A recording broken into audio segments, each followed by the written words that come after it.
Today we're going to discuss my plans moving forward because I mentioned previously that I'm going to be moving to Vegas. So, you know, obviously I'm not going to just get up and start going. Obviously I'm going to save a little bit. And really how much I'm going to save depends on what I'm going to need to fix on my car. And so right now there's nothing really wrong with the engine or the fluids or anything like that. But I do want to get it checked and make sure that it's good for a long distance drive from where I'm going to, from where I'm moving to Vegas. So I just want to make sure it's chill on that.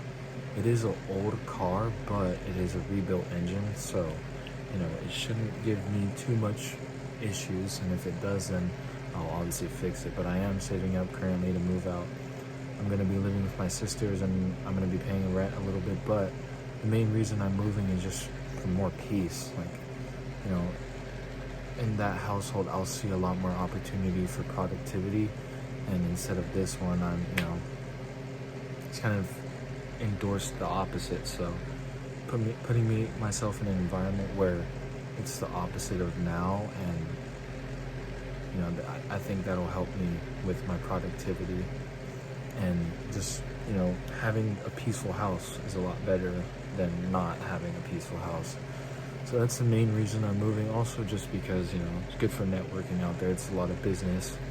So, you probably meet a lot of people out there. So, but I just need to force myself to talk to people and just put myself out there instead of being kind of closed and just, going to work, going to gym, going home. I want to be able to go out and talk to people, just to talk to them, even just to, get in contact with people, meet some people.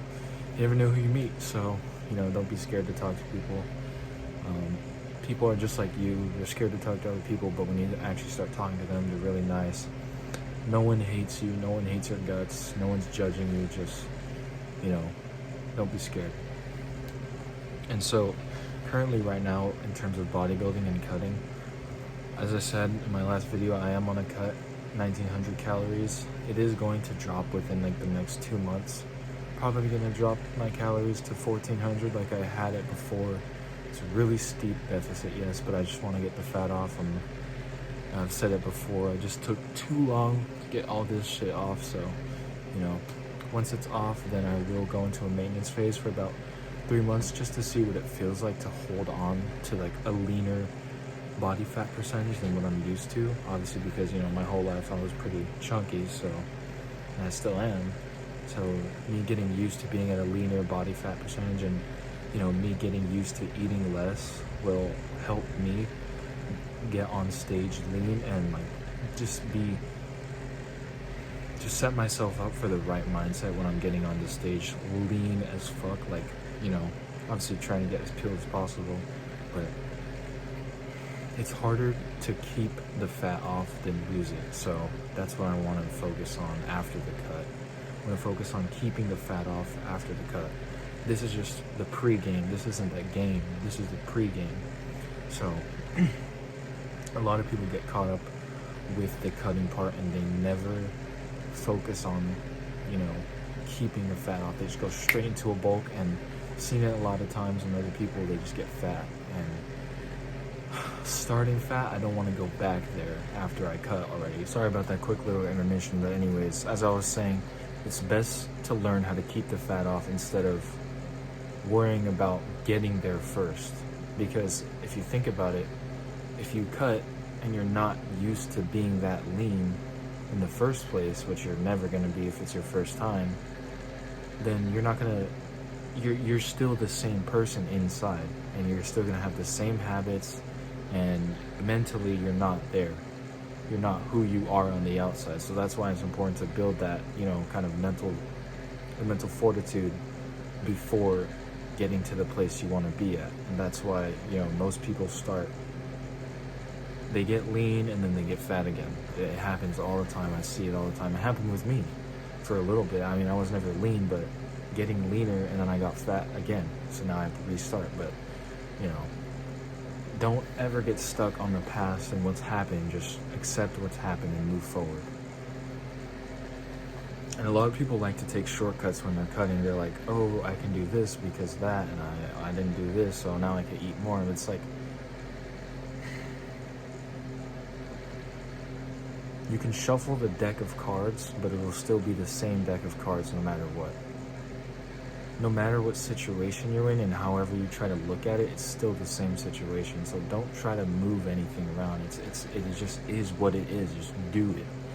Stop saying things like, oh, I did this today, so now I could do this, like as a reward.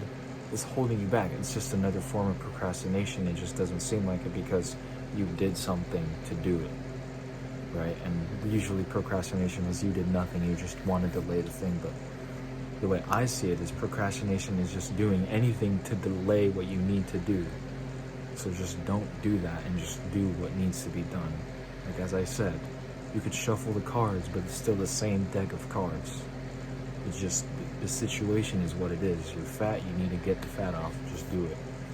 Stop cutting corners. You can't cut corners on a cut. That's just not how it works. And it was a quicker video today. That's all I really have. Just I did work out today, obviously, but the gym was packed. It took like 20 minutes for one machine one time, and then a lot of people were asking me how many sets I had. It was just packed. The gym I usually go to is almost done with renovations, so in a couple days, next week, I'll be able to go back there, and finally, it's a way bigger gym now that I think about it. This gym that I go to now is really cramped in terms of how the machines are placed and everything, so going back to the other gym will be a great thing. It'll feel awesome to actually have space when I'm working out. Like when I'm working out, it's so cramped, like I feel like I'm gonna hit the person next to me. It's too cramped, and I feel like I'm getting I'm being actively injected with claustrophobia the more I work out there. So, excited for the gym to come back. See you all in the next video.